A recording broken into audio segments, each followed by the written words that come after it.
लक्ष्य एक ही है ब्राह्मण आत्माओं का कि विश्व के कोने कोने में, गांव गांव में, घर घर में जो आत्माएं उस सत्य पिता परमात्मा, उस निराकार ज्योत स्वरूप शिव को यथार्थ रूप से नहीं पहचान रही हैं और उसके साथ अपना संबंध जोड़ करके जो उससे सुख और शांति प्राप्त करनी चाहिए उसकी विधि को नहीं जान रही है, वो आत्माएं अपने उस सच्चे पिता के साथ जुड़े और उससे वो प्राप्तियां करें। उस लक्ष्य को लेकर के हर एक अपने मन के अंदर ये संकल्प रखता है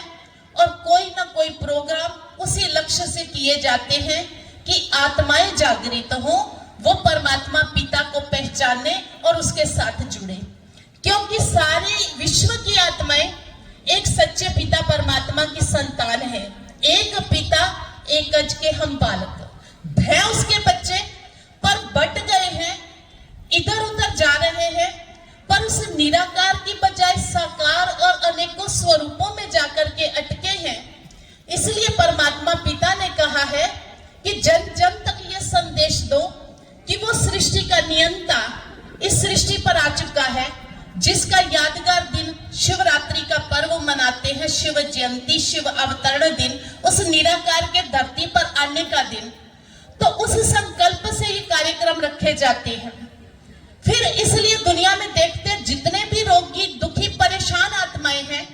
तो उनको रोगों से मुक्ति के लिए कुछ ना कुछ उपाय ढूंढे जाते हैं। एक समय था जब कोरोना थोड़े लोगों को था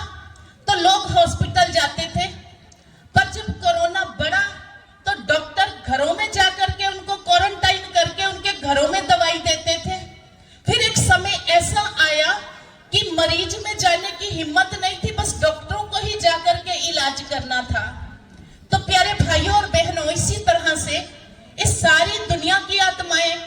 काम, क्रोध, लोभ, मोह, अहंकार, ईर्ष्या, द्वेष, घृणा, नफरत, उस बीमारियों के अंदर ग्रसित है और समय प्रति समय अनेक धर्म पिताएं सृष्टि पर आकर के इलाज करते हैं। पर देखा यह जाता है ज्यों ज्यों दवा की मर्ज बढ़ता ही गया। आज अगर देखा जाए इतने धर्म, मठ, पंथ हैं, इतने आश्रम, इतने सत्संग है, इतने समझाने वाले स्पीकर्स हैं जो रोज रोज अच्छी अच्छी बातें सुनाते हैं, पर अगर पूछा जाए कि दुनिया के अंदर से बुराइयां हट रही हैं, घट रही है या बढ़ रही है, तो जवाब एक ही मिलेगा, दुनिया तो बहुत भ्रष्ट होती जा रही है। दुनिया के अंदर बुराइयां तो दिन प्रतिदिन बढ़ती जा रही हैं। इसलिए आज वो सुपर सर्जन, वो शिव पिता स्वयं, उसको आने की जरूरत पड़ी सृष्टि पे। इसलिए उसने कहा मैं आता हूं कलयुग के अंत के समय में, जब धर्म की अति ग्लानि होती है, पाप अत्याचार बढ़ जाते हैं,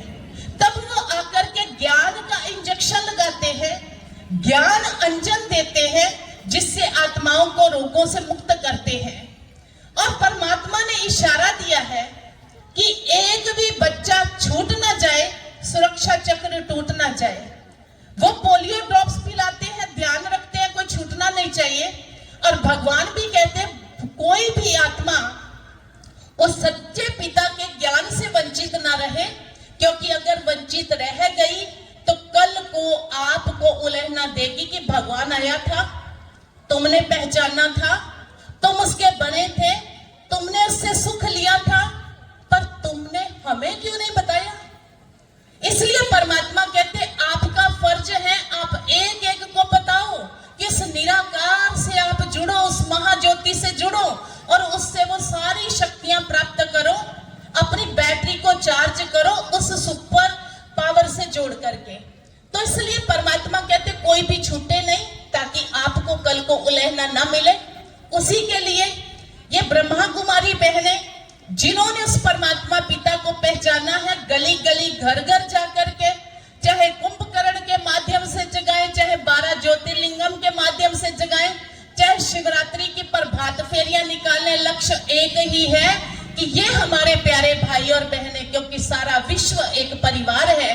और हर जाति, हर धर्म का बच्चा हमारा भाई और बहन है, हमारे परिवार के है, और उस परिवार के नाते हम सभी आह्वान करते हैं कि जिस रीति से परमात्मा हमें कह रहा है, तो आप सभी भी इस लक्ष्य को लेकर के जाए कि जो भी हमारे संगी हैं, साथी हैं, सहयोगी हैं, नजदीकी हैं, हम सभी को एक बार इस मेले में जरूर लाएं और उनको इस पिता का दर्शन जरूर कराएं जो निराकार है, और उसका दर्शन करा करके उसके सत्य ज्ञान से परिचित कराएं। आगे उसकी मर्जी है। भगवान कहते जोर जबरदस्ती कोई के साथ नहीं है। हमारा फर्ज है उनको सत्य पिता की पहचान देना, मानना और ना मानना ये हर एक के अपने ऊपर है। तो ये एक सुंदर संकल्प परमात्मा ने पूरा किया है। सबसे पहले हम उस निराकार ज्योत स्वरूप परमात्मा शिव का, जो हम सभी के पीछे हमारी छत्र छाया के रूप में खड़ा है, उसका हम बहुत बहुत दिल से शुक्रिया अदा करते हैं कि प्यारे बाबा ने सभी को संकल्प दिया और आप सभी को यहाँ बुलाया, और